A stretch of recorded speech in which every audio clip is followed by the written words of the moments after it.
I made over $60,000 flipping my first house over 9 years ago and did it in less than 90 days from the day I bought the property to when I actually sold it. And in today's video, I'm going to explain to you the process of how I did it step by step so you can get out there and start flipping houses for yourself. And be sure to stay till the end because I'll recap with my vital tips that you need to know to flip your first house with success. In June 2015, I ended up buying my first house flip that I took on the majority of the work for. This was a 3-bedroom, 2-bath, single-family house with 1,358 square feet located in Poway, California, which is in San Diego County. And as you can see, the condition of the property wasn't that bad. It was just a bit outdated with some repairs needed, but it pretty much needed a full cosmetic renovation. And finding properties consistently like this one is a vital task of any professional fix and flipper, but it can also be challenging for some. So the first thing you have to do is get out there and do whatever it takes to find the deal. Some people like to door knock, put out bandit signs, or spend a lot of money on marketing, but what I did was utilize the MLS and built relationships with real estate agents in order to get this deal. Now the MLS is the multiple listing service and it's the database of all leads on the market in your area. Now here's how I found this deal. So we found this house flip from using our MLS approach to getting on-market deals. This is what we've been utilizing for 12 years now, and is hands down one of our favorite strategies.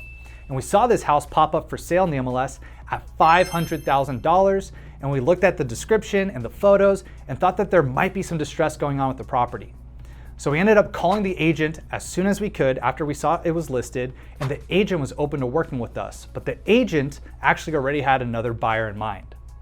So the agent and the seller actually accepted another buyer's offer first, but guess what eventually happened? The buyer got cold feet and couldn't perform, so we ended up submitting a backup offer with the agent at $360,000. Now that wasn't a bad initial offer considering the property was listed at $500,000, but what ended up happening was we ended up negotiating and finally getting the property under contract officially at $390,000. Now before you get a house under contract, there are 2 things you need to find out about the property before you get it under contract. First, you need to find out the house comparables, and second, you have to find out the renovation cost for the house. So first, what are comparables? Comparables are similar properties to the property you're looking to buy that will give you an accurate idea of what the property should sell for in its best possible condition. And we call this price of the property in its future value, it's called the ARV, which means after repair value. So how do you run comparables? Well, here's our real estate skills comp criteria we've been using for years to find comps and to determine the ARV effectively. So you need to find sold renovated properties in the best condition possible and make sure that they've been sold within the last 6 months, within a half-mile radius from the subject property, that's the property you're analyzing, within the same zip code and city, plus or minus 20% of the square footage of your subject property, and then preferably within the same neighborhood. And my goal is to always try and find at least 3 comparables, but always try to find more. The more the merrier, because this will give you more confidence when analyzing your numbers. Now in this deal, in this scenario, I found similar houses that sold around $520,000 and some that sold near $540,000. And I'll put some of the comps up here on the screen. So for my property and my comparables, I knew confidently we could sell this property at $520,000 all day. And I knew we could sell it for even higher, but a pro tip is that you never inflate your ARV. So I like putting my ARV at a price that I know it will sell at all day. That way in the future, if it sells at a higher price, I'm very happy.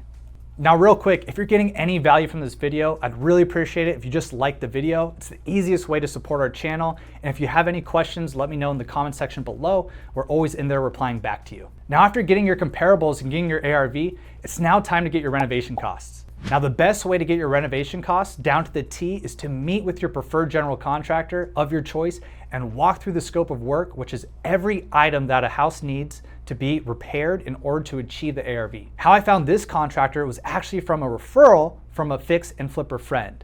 This was a fix and flipper friend I had worked with and acquired many deals with beforehand, and so he was happy to share his favorite contractor with me. And another pro tip is this, it's the importance of relationships. Always be a phenomenal and great person to work with, and it will always come back to you. Just like it did in this situation where that fix and flipper referred that contractor to me. Working with the general contractor, we were able to get them out to the property, and we got the quote for the deal, and we're able to get the total estimated renovation cost to $40,000. So nothing beats getting the contractor actually out to the property and going through line item by line item just like we did. So now you found the property, you got your comparables, and you have your renovation costs. Now it's time to analyze the deal to understand the purchase price of where you need to offer. Now we always use our deal calculator to analyze deals and the information we get from the agent to make the best offers possible. And so initially the agent let us know that $360,000 could potentially work. And we knew at $360K using our calculator that we had roughly $66,000 of estimated profit after running our initial numbers pretty conservatively. Now, when we had to raise our price and negotiate to $390,000, we had a $34,000 estimated profit on the deal. And this was all right at the very least. It was still a good number that we liked.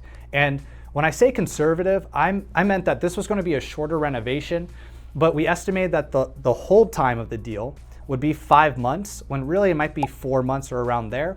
And also I was still running the numbers at my all-day ARV at 520, where I still thought that it could sell higher. And we always like to aim for at least $30,000 of profit on a deal. So at $34,000 of profit estimated conservatively, I felt super comfortable with it. Now this deal calculator, it's what we use on every deal and what we give to our students when they flip houses. Now here's what most newbies do when they're starting out and want to fix and flip houses. They use something called the MAO formula, which stands for maximum allowable offer. And it's paper napkin math, pretty elementary. Now what happens when you use this formula, you usually come to a maximum allowable offer that's way too low of a price, and you're gonna have people like myself and my students be able to offer higher than you and still have a profitable deal. So an example of the MAO formula is that you take 70% of the ARV, which is $520,000 in this case, that should equal about $364,000, and then you minus the repair costs needed, so $40,000. So at this point in time, the MAO formula says that your maximum allowable offer should be $324,000. So a lot of beginners who use this rule would have never been able to compete with our $390,000 offer or even our $360,000 offer that we had to come up from.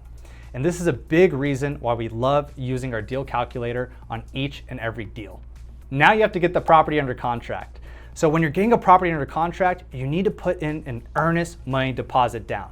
And the earnest money deposit is a good faith deposit that makes your contract valid. And if you'd like to use the contract that we like to use when getting houses under contract, then I'll leave it in the description below where you can download it and use it. Now, as always, check with a local attorney to make sure it's good to go for you. Now, after you got the property under contract, it's time to get funding for the deal. Now, for this deal, I use funding from two types of lenders, a hard money lender and private money lenders. Now, a hard money lender is in the business of lending money on fix and flip deals, and they want to lend you money on your fix and flip deals. This is how they actually make money. Now, for this deal, the hard money lender lent $312,000 at 10% and 2 points. And I needed about $126,000 more in capital to cover closing costs and holding costs and repairs. So I borrowed $76,000 from one private money lender, $30,000 from another, and $20,000 from one more. And I met one of my private money lenders at a real estate investing association meeting as well. I met another private money lender from college, and another lender was a friend of a friend. So after I found my lenders, we ended up closing on the property and we started renovating the house. And we had a great general contractor on this deal. His name was Michael, and it took him about a month to finish the renovation. So let me show you some of the photos of the property that we renovated. So here are some photos during the renovation. And then here's the before and after of the exterior. So for the exterior, we ended up widening the driveway, which increased the curb appeal of the property and made going in and out of the house much more enjoyable. And we cleaned up the landscaping. We added fresh grass, plants, and mulch. And then we also repainted the house and put in new lighting fixtures. Then for the living room, we installed new hardwood flooring. We scraped the popcorn ceilings to give it a new modern vibe, added in a new ceiling fan, added in new baseboards, and repainted everything. And then for the kitchen, we really lucked out. We were able to keep the existing cabinets and tile flooring, but made sure to really polish everything off. Now for the guest bathroom, we moved to the sink to create more space and added a new bathroom vanity with a granite countertop. And we really turned this bathroom into a beauty from what it was before, as you can see. Now for the extra bedrooms, this wasn't too crazy. We put in new carpet, new sliding mirror closet doors, scraped the popcorn ceilings, new fixtures, and repainted everything.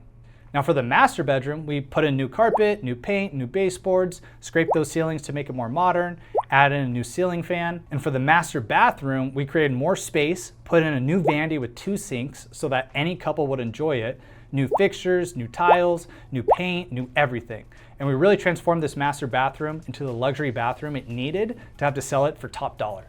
Now for the pool, we had to drain this, replaster some parts, fix tile, and fix the plumbing equipment. And then we also took out the diving board because it was pretty old and just wanted to remove it for liability. Additionally, in the backyard, we added mulch and gravel, cleaned up the landscaping. We repainted the fence where we could and then replaced certain pieces that were too worn down. We really turned this backyard from something that was full of weeds into a usable backyard for entertaining and having summer barbecues.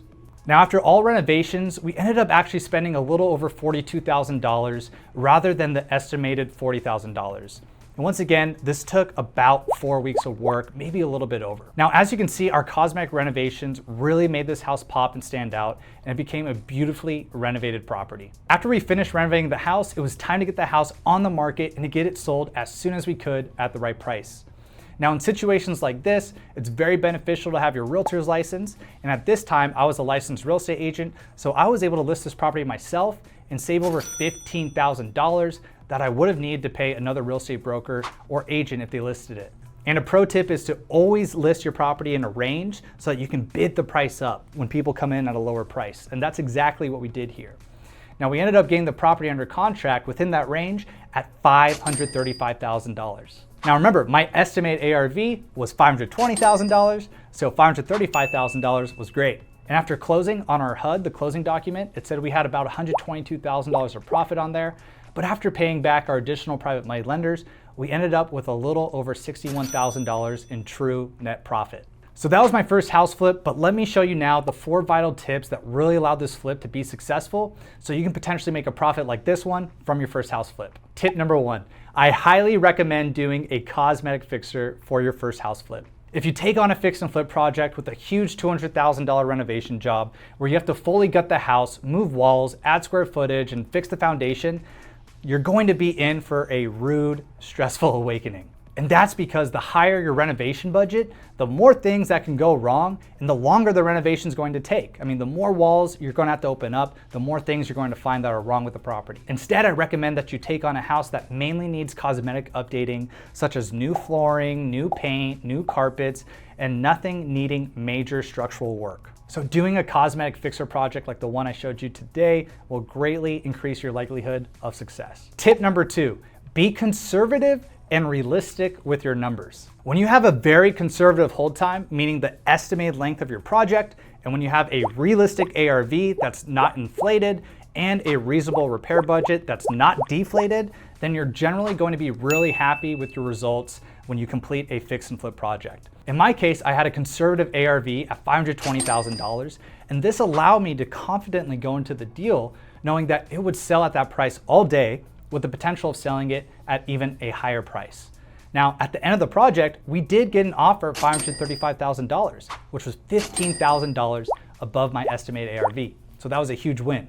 Now for my repair budget, I had a very close estimate. My total repair budget actually turned out to be $42,000 and my initial estimate was $40,000.